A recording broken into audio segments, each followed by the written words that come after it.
চলতে ফিরতে মাত্র একটা শব্দের আমল করবেন, আল্লাহ পাক আপনার সম্পদের কোনো অভাব রাখবে না। আল্লাহ পাক আপনাকে বিপদের মধ্যে রাখবেন না, বালা মুসিবতের মধ্যে রাখবে না। অনেকেই বিপদ আপদ, বালা মুসিবত, অসুস্থতার মধ্যে পড়ে যান, বিভিন্ন টেনশন, দুশ্চিন্তা, ডিপ্রেশনের মধ্যে পড়ে যান। আমি আপনাদেরকে বলছি, এই একটা শব্দের আমল আপনি করতে থাকেন, উঠতে বসতে চলতে ফিরতে, যখন আপনার সুযোগ হয় আপনি তখন এই শব্দের আমলটা করতে থাকেন। আমি নিজের পরীক্ষিত আমল থেকে আপনাকে বলছি, আল্লাহ পাক আপনার অভাব রাখবে না, দুশ্চিন্তা রাখবে না, টেনশনে রাখবেন না, বিপদে রাখবেন না।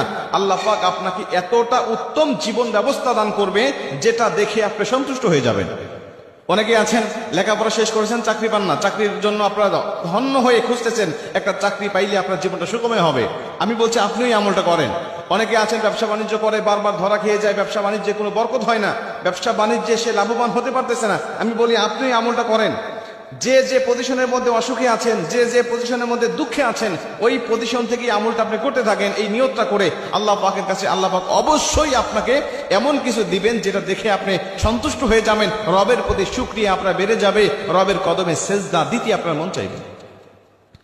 মুসলমান ভাইরা আমার নবীজি বলেন, মাল্লাযী মাল ইস্তিগফার, যে ব্যক্তি ইস্তিগফারের সাথে আঠার মতো লেগে থাকবে, সর্বসময় তার জবান দিয়ে ইস্তিগফার বের করতে থাকবে, শুধু আস্তাগফিরুল্লাহ আস্তাগফিরুল্লাহ যে ব্যক্তি পাঠ করতে থাকবে সর্বসময়, আমার আল্লাহ পাক তার রিজিকের মধ্যে বরকত দান করে দিবে।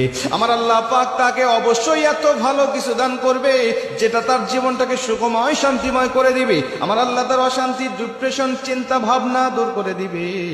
এক কথায় সুখময় শান্তিময় জীবন দান করে দিবে।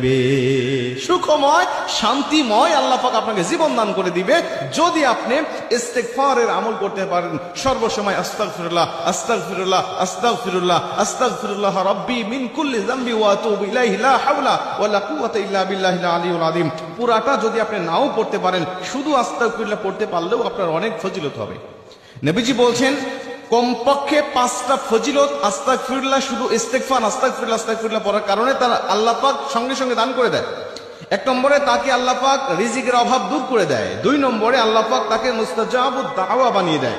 ওই আস্তাগফিরুল্লাহ পড়নেওয়ালা ব্যক্তি যদি আল্লাহ পাকের কাছে হাত তুলে দোয়া করে, আল্লাহ পাক তার খালি হাত ফেরত দেয় না, আল্লাহ পাক তার দোয়াটাকে কবুল করে নেয়। ওই যে ইমাম আহমদ ইবনে হাম্বলের ঘটনা থেকে আমরা জানি, রুটি বিক্রেতাওয়ালা যুবককে ইমাম আহমদ ইবনে হাম্বল জিজ্ঞাসা করতেছেন, তুমি সব সময় কেন ইস্তিগফার পাঠ করো, সব সময় কেন আস্তাগফিরুল্লাহ পাঠ করো, বলো এর জন্য তুমি কি পেয়েছো? উনি বলছেন, হুজুর আমি ইস্তিগফার পাঠ করার কারণে আমার আল্লাহ পাক আমাকে মুস্তাজাবুদ দাওয়া বানিয়ে দিয়েছে। আমি হাত তুলতে দেরি হয়, আমার আল্লাহ আমার হাত কবুল করতে দেরি করে না। সকালবেলায় আমার বাসার সামনে ভিড় জমে যায়, সকালে আমার কাছ থেকে দোয়া নেওয়ার জন্য সবাই আমার কাছে আসে, বলতে থাকে একটু দোয়া করো আমার জন্য, আমার ওই অমুক বিষয়ের জন্য একটু দোয়া করো। আমি তাদের জন্য দোয়া করি আর আমার আল্লাহ পাক আমার দোয়াটাকে কবুল করে নেয়। মুসলমান